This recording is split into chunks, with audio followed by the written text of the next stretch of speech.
ಯುವರಾಣಿ ಮಯೂರಿ ದೇವಿ.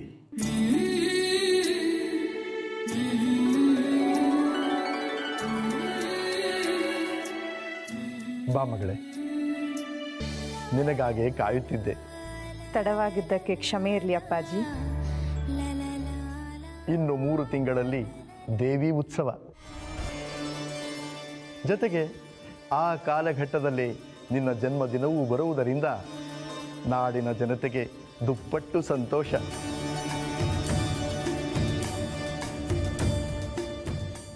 ನನಗೆ ಗಂಡು ಸಂತಾನವಿಲ್ಲದ ಕಾರಣ ನಿನ್ನನ್ನೇ ನನ್ನ ಮಗನಾಗಿ ಬೆಳೆಸಿದ್ದೇನೆ.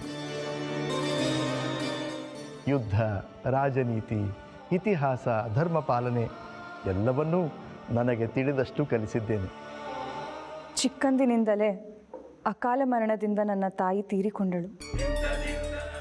ಆದರೆ ನನಗೆ ತಾಯಿ ಇಲ್ಲದ ತಬ್ಬಲಿ ಎನ್ನುವ ಕಲ್ಪನೆಯೂ ಬಾರದ ಹಾಗೆ ನೀವೇ ತಾಯಿಯಾಗಿ, ನೀವೇ ತಂದೆಯಾಗಿ, ನೀವೇ ಗುರುವಾಗಿ ನನ್ನನ್ನು ಸಲಹಿದ್ದೀರಿ. ಕ್ಷತ್ರಿಯ ಹೆಣ್ಣಿಗೆ ಕಣ್ಣೀರಿನ ಪರಿಚಯವಿರಬಾರದು ಮಗಳೇ. ಈಗ ನಮ್ಮ ರಾಜ್ಯಕ್ಕೆ ಧರ್ಮ ಸೂಕ್ಷ್ಮದ ಸಮಸ್ಯೆಯೊಂದು ಎದುರಾಗಿದೆ. ಏನದು ಅಪ್ಪಾಜಿ? ರಾಜ್ಯದಲ್ಲಿ ಒಳಗೂ ಹೊರಗೂ ಶತ್ರುಗಳು ದಿನೇ ದಿನೇ ಬೆಳೆಯುತ್ತಿದ್ದಾರೆ. ನಮ್ಮ ಸುತ್ತ ಮುತ್ತ ಶತ್ರುಗಳಿದ್ದರೂ